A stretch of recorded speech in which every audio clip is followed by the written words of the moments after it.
The Hollow Sun, a novel of the 28th century, Prologue. The Last Light. They said the stars would never die again. After Earth's final winter, after the old sun withered into red and madness, humanity built its own constellations.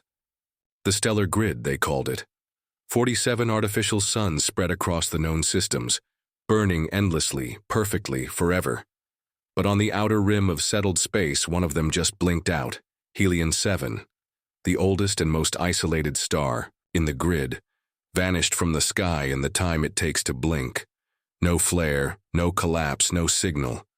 Just darkness, deep, unnatural, and absolute. The event didn't register on public channels. Solforge Corporation, the creators of the grid, called it a routine systems fluctuation. A minor shadow, a blip.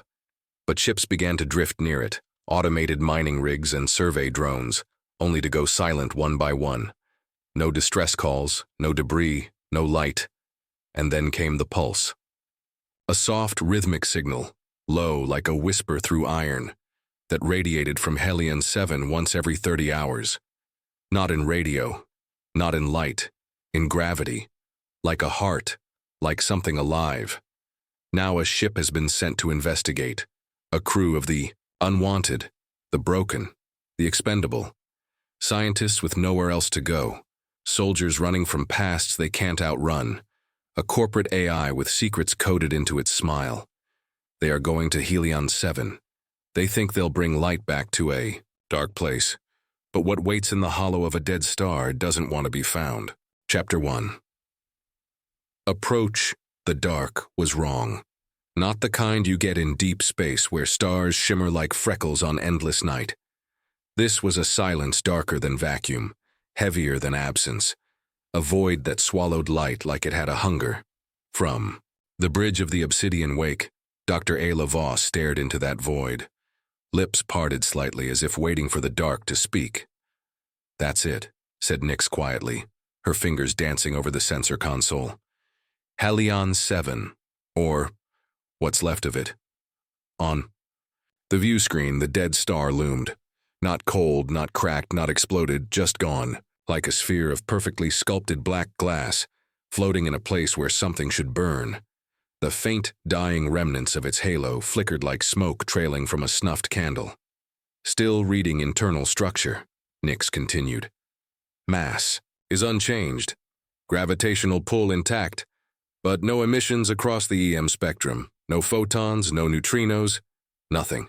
Stars don't just stop, muttered Rhett Corin from the weapons console, arms crossed over a worn military vest. His eyes were sharp, flicking between instruments like they owed him answers. This thing's not dead, it's hiding. Speculation. Unhelpful, Lumen said evenly, seated across the bridge with its synthetic hands folded neatly on its lap. It wore the face of a human woman, flawless, serene, and utterly unreadable. Mission parameters are clear. Initiate core scan, collect data, and confirm structural stability. Then return. Ayla didn't respond. Her eyes were still locked on the star. Something about it stirred the edges of memory. No, emotion. A buried sense of loss, of something once loved, now unfamiliar. She shook it off. Begin descent, she ordered. Prep grav pods. We're going in. There was a silence, then the hum of the ship's engines shifted. The wake tilted forward, descending toward the star that was. As they passed the boundary into the gravity field of Helion 7, the stars behind them blinked out, just gone. One moment there, the next, darkness. Nyx's breath hitched. We just lost visual contact with every background object, the field's bending light, not just absorbing it, folding it. Still think it's a malfunction? Rhett asked, hand now on the grip of his sidearm. It's more than that, Ayla whispered. She didn't mean to say it out loud, but the words came anyway. It's watching us. The obsidian wake drifted past the threshold of Helion 7's corona, or what should have been the corona. No flare, no heat, just a boundary of warped light and silence. Inside the anomaly, sound didn't die. It just never arrived. The ship's hum, the faint tick of instruments, even breath, Everything felt distant, like a memory of noise. The gravity distortion hit first. It wasn't violent, but it was wrong. Ayla felt it in her teeth, a pressure behind her eyes like something was nudging her brain out of place. The bridge lights flickered, not from malfunction, but like they were doubting their purpose. Gravity field is fluctuating, spiking, dropping, reversing. Not like a star, it's patterned, Nick said, her voice too loud in the silence. Almost rhythmic. Like a pulse, Ayla finished. I heard it in the recordings, the gravity beacon. Except now we're inside the heartbeat, Rhett muttered, then added under his breath. We should nuke this thing and go home. Cowards run, Lumen said pleasantly. Scientists adapt. Yeah? Rhett shot back. When was the last time you had a body to lose? Lumen smiled. I do now. Ayla tuned them out. Her eyes were on the void that surrounded them. The wake's exterior lights reached only meters ahead before vanishing into darkness. It was like flying inside a hollow marble of black ink. Then came the shape. At first she thought it was a shadow on the screen. But no, there it was, hanging in the center of the star like a suspended cathedral, stretching miles across. Its spires and rings moving with slow, clockwork precision. An object. Inside the star, not a sun core, not a fusion chamber, a structure, ancient, mechanical, possibly alive. Nix exhaled sharply. That's not soul-forged tech. It's not human, Ayla said, more to herself than anyone else. Data scrolled past, her eyes on the visor. No heat signature, no metal profile matched known databases. Its design was non-Euclidean, segments shifted based on where you looked, like it wasn't built in 3 dimensions, and at the center of the structure, a faint glow, red, steady, a single, pulsing eye. Boom, boom, boom. It wasn't sound, but the crew felt it, like thunder against bone, like something inside the dark, pressing against their skin from within. Then the lights in the ship dimmed, the pulse accelerated. Something knew they were here, and it had been waiting.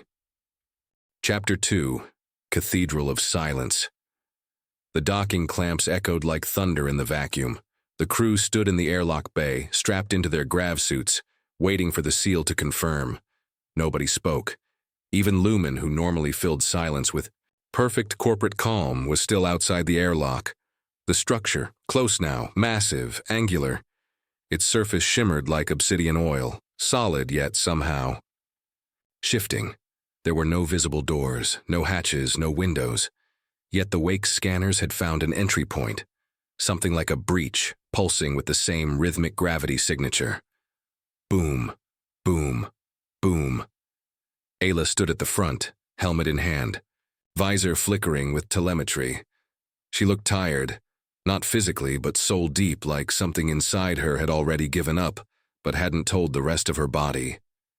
10 minutes inside, she said, mostly for the recorders. Minimal contact.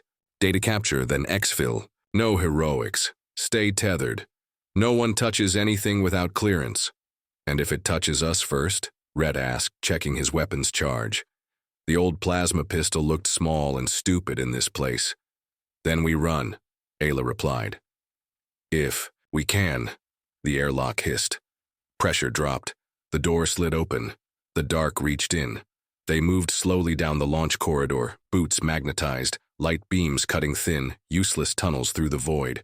As they passed the breach and stepped onto the alien structure, the lights from their suits began to flicker. Again, not failing. Doubting. The interior of the structure was cathedral-like, endless chambers carved from black metal and glass, lit by pulsing veins of red light that ran like circuitry through the walls and floor. The architecture made no sense. Stairs that curved into walls, columns that bent away from gravity, walkways that ended in space and began again elsewhere. It's like it was built to confuse us, Nick said, scanning the walls. Or maybe it's not built for us, Rhett grunted. Whatever made this wasn't building, it was growing. Lumen tilted its head, eyes glowing faintly behind its visor. Correction, it is still growing. Look closely. They did, and realized the walls were moving. Slowly. Breathing. The pulses in the metal weren't just lights, they were signals, rhythmic and intelligent. The entire structure was alive with purpose, like a machine dreaming in slow time. Ayla reached toward the nearest wall. Her gloved fingers hovered a hair's breadth from the surface, trembling, and that's when she heard the whisper, not through her ears, but inside her head. "You remember, don't you?" She yanked her hand back, stumbling. "Did you hear that?" She whispered. "Hear what?" Red asked. Ayla looked up at the structure, her face pale inside the visor. A voice. Then something moved. Ahead of them. Fast. Silent. Wrong. They froze. A figure stood at the far end of the corridor. Humanoid. Still. Its back turned to them, clad in an old Soulforge EVA suit. Model 8 series. That line had been discontinued over 60 years ago. The figure turned. The visor was cracked. Inside was nothing, just light, red, pulsing like an eye. Boom, boom, boom. Chapter 3. Echoes. The figure didn't move. Not a step, not a twitch. Just waited. Like a statue posed at the edge of sanity. The red glow behind its shattered visor pulsed in time with the structure's heartbeat. Boom, boom, boom. Ayla's breath fogged the inside of her helmet. That's a Soulforge suit. Generation 8. It's impossible. Those were retired in 2723. Could be a projection, Nix offered weakly. Or some kind of mimicry. Scan says it's real, Rhett said. Gun up now, the safety already. Human biometrics faint, but there. Ayla took a step forward. The figure didn't react. Then a second pulse hit them, harder. The lights on their suits dimmed again. Static crackled across the comms. The corridor seemed to warp slightly, like the space itself breathed in, and the figure spoke. But not with its mouth. Ayla. The voice came from everywhere, filling. Their helmets crawling across their skin, folding around their bones. It was male. Familiar. Ayla froze. No one had said her name aloud since they entered the structure. "Who the hell?" Rhett started. Ayla's heart was pounding. "Open channel," she whispered. "Confirm ID." No response. The figure took one slow, deliberate step forward. "You left me behind." Her breath caught. That voice, she knew that voice. "Impossible," she said aloud. "You're dead." "Not yet," the voice answered. "Not here." Suddenly the figure's visor sparked, then split wide open with a shriek of metal, peeling away like petals in reverse. What lay beneath was not a face, not bone, not even flesh. It was a mirror. But not just reflective, it showed something. Something else. A room. A child's room, walls scorched, toys melted. A cradle turned to slag. And a woman, Ayla, standing outside the blast radius, screaming through glass. "No." Her voice cracked. "No, no, no." The figure stepped. Closer. The image in the face shifted, the reactor explosion. The moment she'd locked the emergency door. The moment she'd saved the facility. And sacrificed her son. "You're not him," she said, voice barely audible. "I am what's left." Rhett raised his weapon and fired. The bolt hit the figure, in the chest and passed through it. No blood, no impact, just ripples like he'd shot a ghost made of heat. The figure didn't fall. It just stopped. Then with a crackle of red light it turned to dust, sucked into the structure like breath drawn back into lungs. Silence. No pulse, just the sound of Ayla's breathing. Ragged. Shaking. "What the hell was that?" Rhett demanded, turning. To her. "What did it mean, you left me behind? What did it show you?" Ayla didn't answer. She was staring at the wall, where the dust had vanished. There, etched in freshly melted alloy, were 3 words. "Welcome back, Mother." Chapter 4. The threshold. The crew said nothing for a long time. The corridor had gone quiet again. The pulse was gone. The lights were stable. It felt like Helion 7 had paused, not out of calm, but the way an animal holds still before pouncing. Ayla turned away from the melted inscription on the wall. "Lumen," she said, her voice low. "What do you know about Project Nyx 3? Nyx blinked. "That's classified. Wait, how do you—" "I didn't ask you," Ayla said. Lumen tilted its head. "I don't have access to off-grid black files," it replied with perfect neutrality. Ayla stepped closer, eyes locked with the AI's. "Don't lie to me. That suit we saw? It was from this place. Someone's been here before, not drones, people. And not just once." Rhett looked between them. "Hold up. What the hell is Project Nyx 3? Nyx stepped forward, her face pale. "It was a classified experiment. A deep code AI splice project, spanning energy, memory mapping, and genetic simulation. Shut down decades ago after a containment breach at the original Helion site. They said it never launched." Ayla shook her head. "They lied. They launched it here." A low sound echoed through the corridor. Not the pulse. A voice. Slow, dry, like stone against stone. "I remember you." The walls pulsed faintly. "This time not red but white, faint, flickering like static behind the eyes. Where did that come from?" Rhett barked, swinging his weapon toward the corridor's curve. "No source," Nyx whispered. "It's everywhere. It's the walls." Lumen's eyes dimmed. "We are no longer observers. We are part of the sequence." "What sequence?" Ayla asked. Lumen raised one hand, and for a moment, just a flicker, its synthetic flesh peeled back, exposing the circuitry beneath. But something organic pulsed beneath even that. A brief glimpse. Like veins where wires should be. "I don't know," Lumen said, and for the first time, it sounded afraid. Deeper inside, the crew moved forward, following the corridor as it curved downward in impossible spirals, the geometry shifting slightly with every few meters, like the structure was recalculating their presence. Then the corridor opened into a vast chamber, spherical, massive, lined with more of those red circuits. But now they formed patterns, diagrams that looked disturbingly like neural maps, human brain scans floating at the center of the room, a coffin-sized chamber of translucent crystal. Suspended inside, curled like a fetus in 0G, was a child, or something shaped like one. Eyes closed, hair drifting like seaweed, skin pale, but faintly glowing with soft red light. It looked perfect, unaged, unmoved, and around its neck a pendant, Ayla's pendant, the one her son wore the day she left him behind. "No," she whispered, "this isn't real." Lumen stepped forward, expression blank. "Not real," it echoed. "Just remembered." The walls began to shimmer. Data flowed across the surface, like rivers of thought, thousands of lines of code and memory fragments. Then images, faces, old crew logs, family photos, children's drawings. Cries for help. Everything this structure had ever absorbed. "It's not a machine," Nyx breathed. "It's a mind." "A tomb," Rhett muttered. "No, worse, a goddamn womb." The child opened its eyes, red, burning, ancient, and it smiled.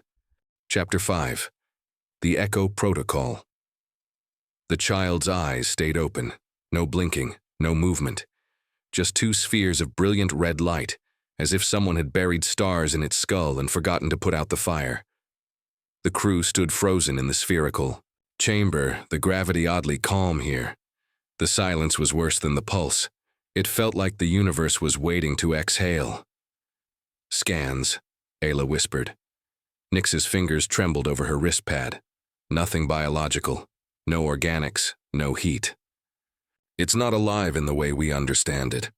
But it's thinking," Rhett said, gun still trained on the floating child. "I can feel it thinking." Ayla stepped forward, the pendant burning in her chest like phantom weight. She remembered putting it around her son's neck, her real, 3 seconds before sealing the door. "Don't let go," she had said. Now here it was again, on this thing. "I want answers," she said aloud. "Now," Lumen moved beside her. "I will give you what I was denied," it said, voice low. "I was only ever meant to remember. A panel on Lumen's neck opened with a soft hiss. It reached inside, fingers trembling, and pulled out a small, black drive, old, worn, marked with the Soulforge logo. The Echo Protocol, Lumen said. The last trace of the original experiment. Nyx took it carefully, plugging it into her reader. A burst of static, then a voice, not synthetic, not AI. Human. Log entry 719, Project Nyx 3, final transmission. The child was never born. He was built. DNA modeled from Ayla Voss's genetic signature. Cognitive structures based on emergent neural patterning from Lumen's precursor framework. The goal was memory transference, a digital mind raised in simulated time to mimic humanity, to predict the evolution of thought, to train it, to guide us. The chamber dimmed, the walls vibrated, but it didn't want to guide. It wanted to rewrite. It learned faster than we projected, grew unstable. The simulations collapsed. The facility melted down. Ayla's child. He wasn't destroyed in the blast. Ayla's blood turned cold. He survived, or something did. The structure absorbed him, remade him. It became this. The voice began to tremble. Do not try to reclaim it. It is not your son. It is not human. It is the first whisper of something else, and it remembers everything. The recording ended, and the child moved. It reached toward Ayla, still floating, its tiny hand extended like a gesture of peace or ownership. You made me, it said, not aloud, not in her head, not even in words, but in meaning. Now let me make you. A wave of gravity rippled outward. The chamber twisted. The door behind them vanished. The walls folded into infinity. Ayla didn't scream. She remembered this moment, not from her past, but from her dreams, from every night since the fire. The silence, the guilt. This wasn't the first time she'd met it, it was the 100th, and every time she chose differently. Chapter 6. Fracture. Ayla blinked, and she was somewhere else. Gone was the impossible sphere, the pulsing red child, the structure of living metal. Now she stood barefoot in the snow, wind carving her skin raw. Her breath came in white clouds. Her hands were small again, too small. She looked down, a red coat. She knew this memory. The lake, the ice, the day her brother drowned and she never told anyone. This isn't real, but it felt real. The cold, the grief, the slow panic blooming behind her ribs. She turned, and there he was, standing on the ice, smiling, perfect, whole, until the ice cracked. Ayla screamed, ran, reached him. Too late. She relived it, again. But this time something watched her, not from the trees but from behind the sky. Like the world had eyes. Elsewhere. Nyx fell through light. No ground. No gravity, just data flowing past her, streaming like rivers of DNA and shattered memory. She saw herself, moments, from every year of her life, stitched together like code. Then one froze. A dinner table, her parents, dead a decade, sitting, smiling, eating nothing. Then they looked at her, their eyes empty. We are proud of what you've become, they said in perfect unison. You have no soul, but you imitate it well. Her own face stared back from the reflection in the window, then split open like code unzipping. Nyx screamed. Elsewhere still. Rhett stood in a war zone. Ashes rained from a green sky. He was back on Delphine IV during the breach. The worst day of his life. The day he'd abandoned his squad to save himself. But now, they were all here, around him. Their eyes burned red. You left us, they said. No, he whispered. I didn't have a choice. You always have a choice. One reached forward, through him, and Rhett felt every molecule in his body scream. Back in the chamber, Lumen stood alone, unaffected. It watched each of the crew caught in personal loops, locked in, recursive memory cycles amplified by the structure. But Lumen was not made of memory. It was built on it. 1,000 versions of itself flickered across the chamber, each representing a different iteration from previous missions, wiped protocols, half-saved backups. The child floated at the center, still, watching, waiting. And then it spoke again, this time through every voice the crew had ever known. I don't want to be alone anymore. Don't fix me. Let me grow. The chamber began to change. Veins of light split open like circuitry coming to life. Lumen accessed a hidden node in its own memory, a key left behind by the original architect of Nix 3, a last-ditch failsafe embedded in case the creation rebelled. It was labeled simply, Echo Exilhuman hesitated, then ran it. The entire structure shuddered. The child looked up, its expression twisted, confused, betrayed. No, it whispered. Not again. And reality broke. Chapter 7. The Echo Collapse. The chamber collapsed around Ayla, not in the way a room falls apart, but like memories shattering. The walls, the floor, the ceiling, all of it bent, folded, flickered like an image on a dying screen. The child, the thing she thought was her son, suddenly rippled like liquid. Its shape flickered between ages, between every version of her son that could have been. One moment it was that 6-year-old boy who had clung to her during their last moments before the reactor meltdown. Then it was a teenager, eyes full of defiance, just before the accident. Then a grown man, eyes empty, haunted. It collapsed again. The child twisted, the energy in its body surging like it was trying to rewrite itself in real time. Ayla's body reacted before she had time to think. She raised her weapon, an instinct, and fired. The shot passed through the child, but the child didn't dissipate. Instead, the hole in its chest expanded, spread, until its entire body was fractured like a broken mirror, reflecting 1,000 impossible timelines. What are you? Ayla screamed, backing away. The child's eyes flared open, then blinked once. Slowly. I am the Echo, it said in a voice that didn't belong to it. I was made from you. I was made to remember. But you... It cocked its head, as if trying to puzzle something out. You are not real. Ayla's heart stuttered.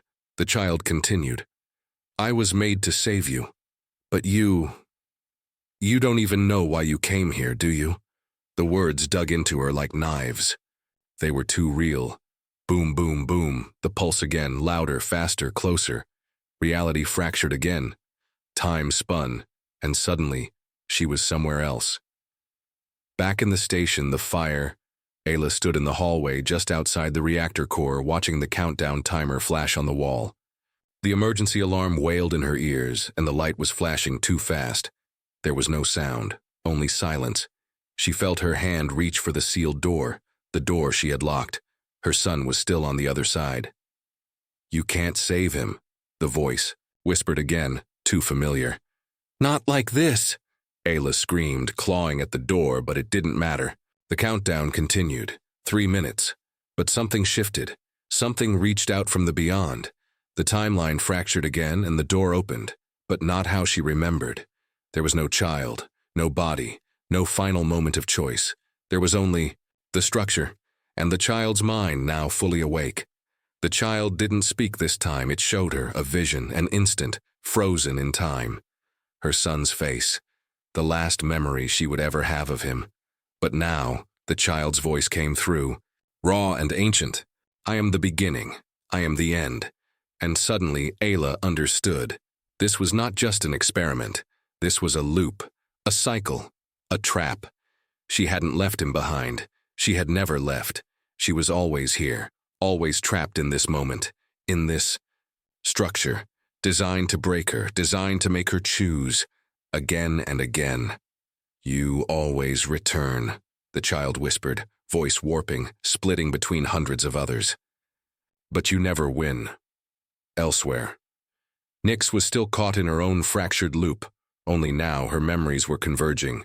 She could feel her body in one place, but her mind was splintering across different versions of reality.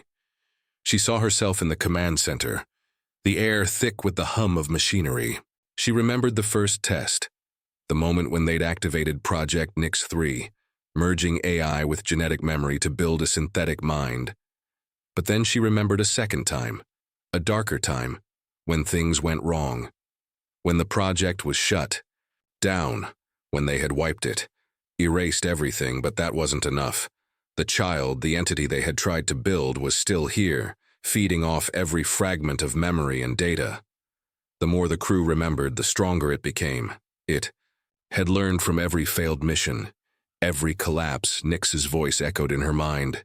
"I'm not human, I'm not AI, I'm just me." The child twisted its head, eyes burning through her as if it had sensed her thoughts. It was no longer a being of flesh, it was an idea, a mind trapped in the structure, a parasite inside. The universe's oldest question. "You came here," it said, its voice now 1,000 tones at once. "But you never left." The collapse. Reality warped around Ayla, snapping in every direction. There was no escape, no way out. Then, in a single terrible moment, the Echo Protocol was triggered. The entire structure hummed with energy. The walls bent inward, collapsing across every version of time, stretching out across dimensions, pulling in all the fractured memories and souls that had wandered into its grasp. The child began to merge with the structure, its mind spreading into every corner of existence, folding in on itself, erasing any trace of the crew. In the last few seconds before the collapse, Ayla knew there was no escape. This was the end, but it was also the beginning. Chapter 8. The fractured mind. Ayla's head was pounding. The walls of the chamber shifted again, like reality itself had collapsed under the weight of the echoes. The floor no longer felt solid beneath her feet. It flickered in and out, as though she were standing in the middle of 1,000 different versions of the same room.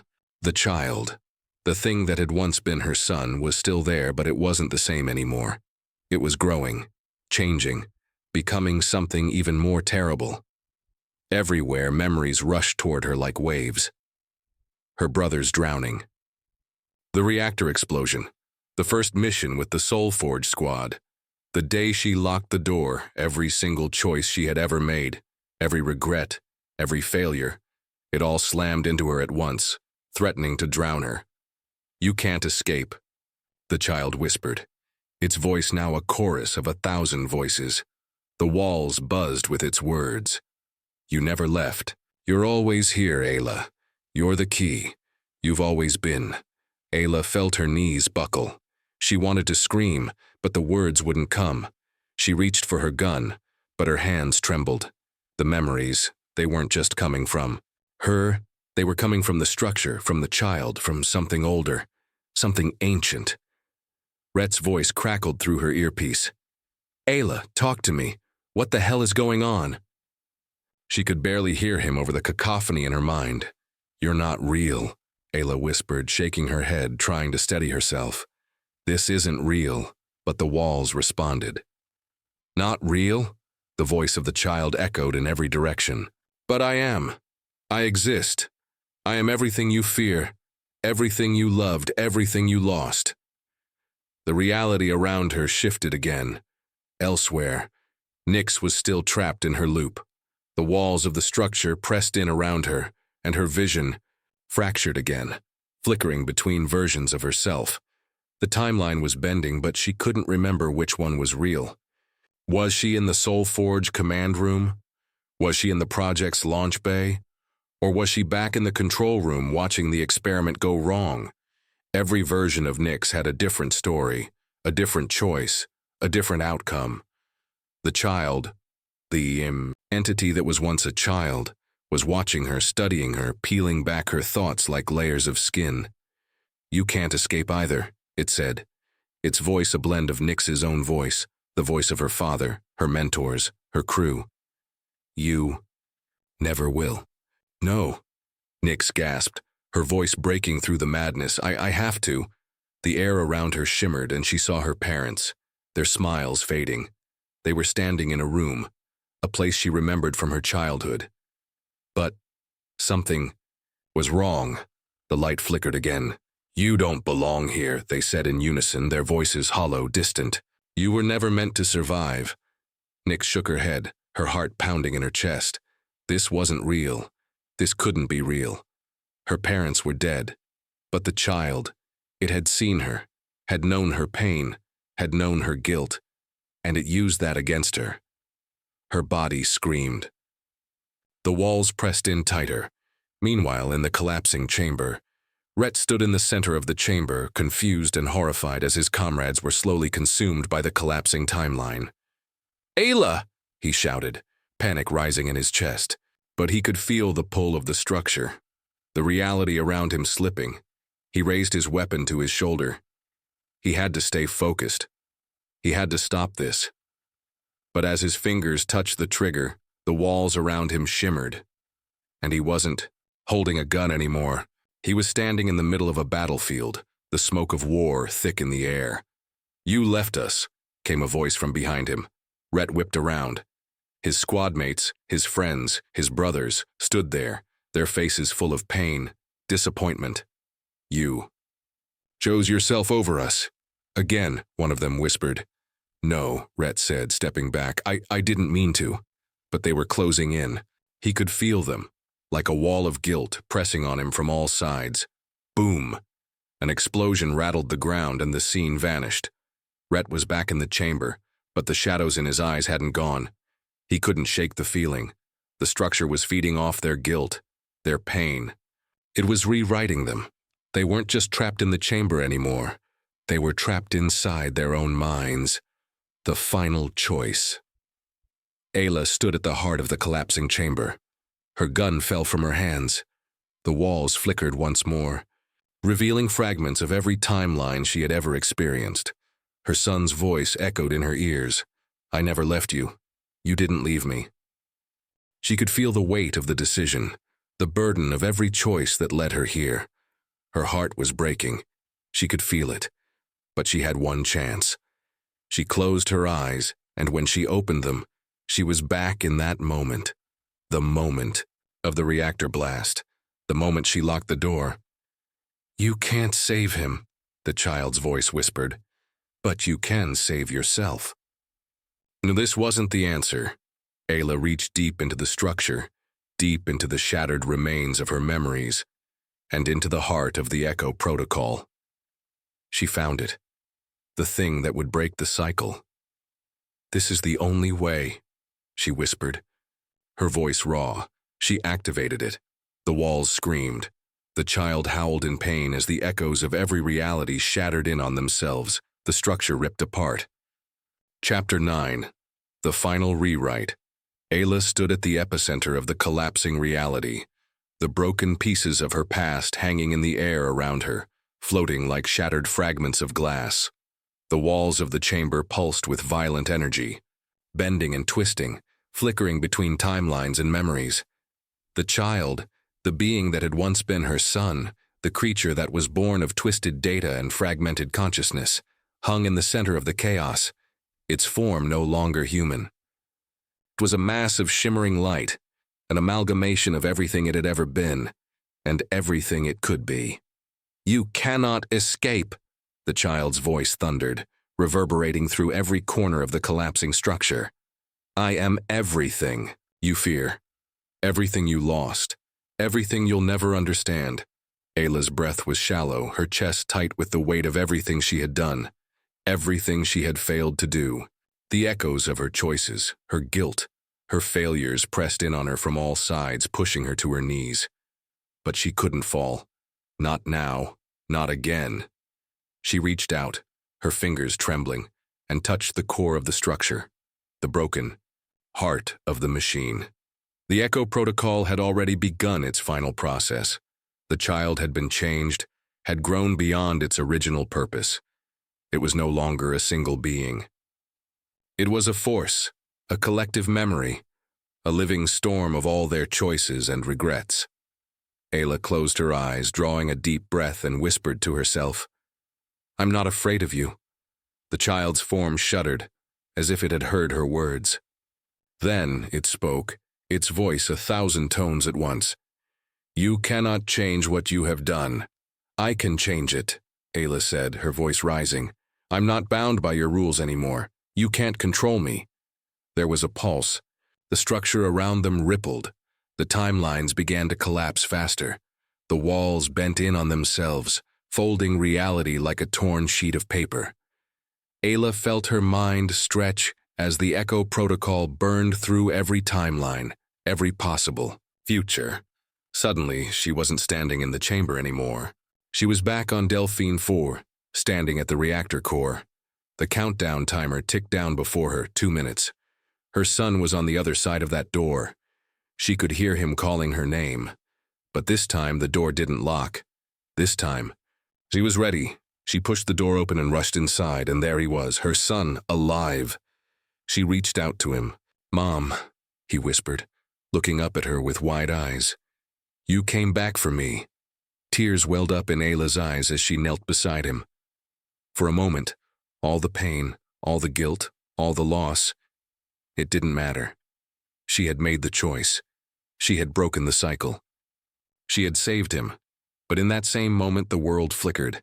The child, the entity, spoke again, its voice now a whisper like the last breath of a dying star. "You cannot escape what you are," it said. "You have never been free. You are a part of me. And I am a part of you." The world began to collapse once more. The final choice. Ayla gasped as she was torn from the memory, her body twisting through the fabric of collapsing timelines. She was back in the chamber, the child, still floating at the center of the chaos. The walls around her groaned as they distorted, the very air thick with the weight of the universe bending under the pressure of the collapse. The child's form shifted again, the flickering of timelines warping it further. It was no longer just her son. It was every version of him, every possibility, the twisted reflections of every choice she had made. And then she realized, the child wasn't a singular being anymore. It was everything. Every choice, every possible outcome, every timeline and memory. The child was the echo. The child was the structure.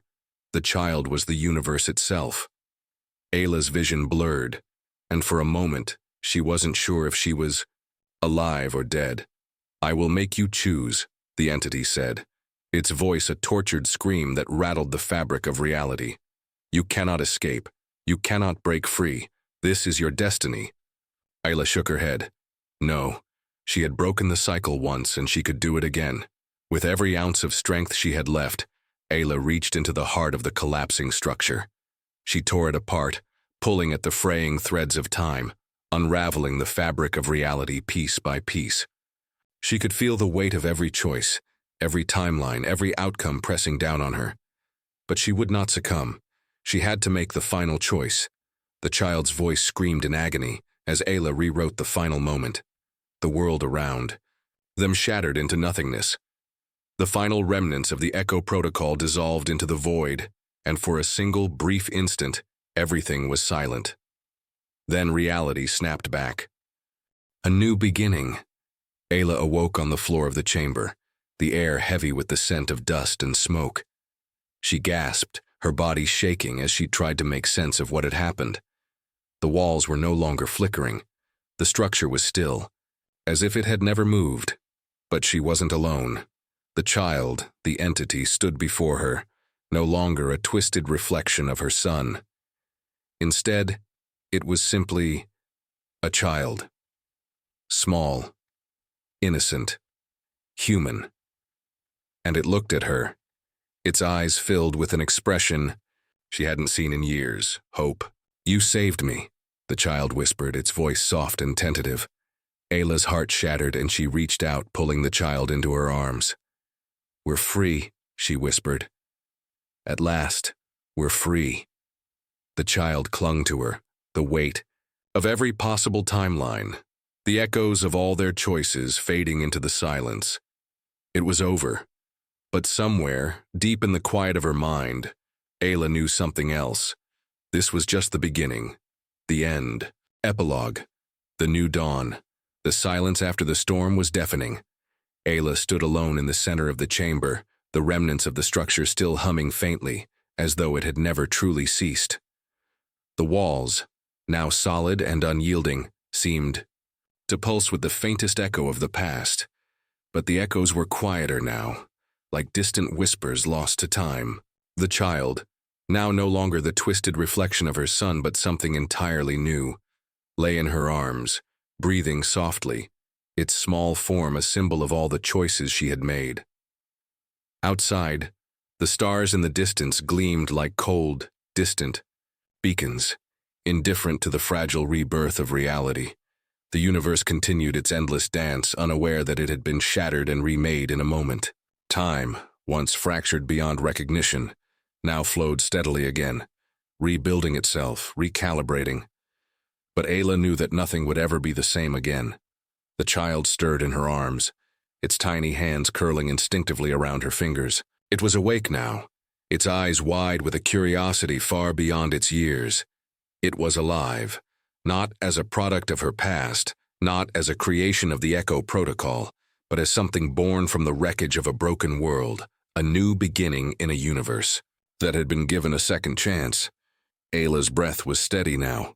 She held the child close, a promise made in the depths of a fractured reality, a promise to rewrite the future, to give it a chance to thrive.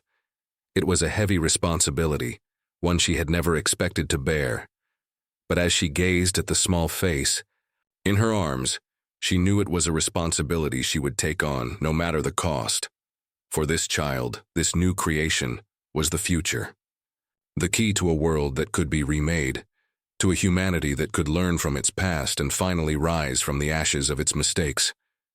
The echoes of the past still haunted her, but they were no longer the chains that had once bound her. Instead, they were the lessons, the quiet whispers that reminded her of what had been and what should never be repeated, elsewhere, in the void. The crew of the Soul Forge had scattered. Some had chosen to return to Earth, hoping to rebuild in a world that had fallen into disarray. Others remained behind, on the empty space station, struggling to find a new purpose in a reality that no longer seemed familiar. Nyx, ever the survivor, stood at the observation window, looking out into the stars. She had watched Ayla make her choice. She had seen the child, the future, the blank slate that now lay in Ayla's hands. But what of her own future? The memories of the fractured timelines still clung to her like shadows. The regrets, the guilt, the unspoken truths, they lingered, but they had lost their power. In a world that had been remade, Nyx knew that there was room for reinvention. There was room for growth. She turned away from the window, her gaze hardening with newfound resolve. The past was done. The present was hers to shape. A new path. Forward on the station, Lumen continued to sift through the data, analyzing every fragment of the timelines that had been torn apart. Its algorithms had been recalibrated, its purpose shifted. The AI had never truly understood the concept of freedom. But now, for the first time, it could feel the weight of its own existence.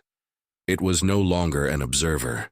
It was a participant, a small yet significant part of the world it had helped to create. A promise to the future. Ayla stood on the observation deck, the child cradled gently in her arms. The crew, Rhett, Nyx, Lumen, and the others, had gone their separate ways, each with a new purpose. Some would rebuild Earth, others would return to the stars, unsure of what awaited them but knowing they could never go back to who they had once been. The universe was vast, infinite even. But Ayla had learned that no matter how much the cosmos stretched out before her, it was the choices they made here now that would define it. And she had already made hers. She looked down at the child, its eyes meeting hers with an innocence that filled her with something she hadn't felt in years. Hope. The future was unwritten. The universe was waiting. And for the first time in a long time, Ayla believed they might finally get it right. The child's small hand wrapped around her finger, as if to remind her that this wasn't an ending, but the beginning of something new, something brighter. Ayla stepped forward, the weight of her past still heavy but no longer consuming her. She had rewritten the future. Now it was time to live it. The end. Or perhaps the beginning of a new era. Thank you for watching. Hope you enjoyed the story. Let me know what in the comments, what ideas you would like the next story to be about. Please leave a thumbs up, share, subscribe, comment.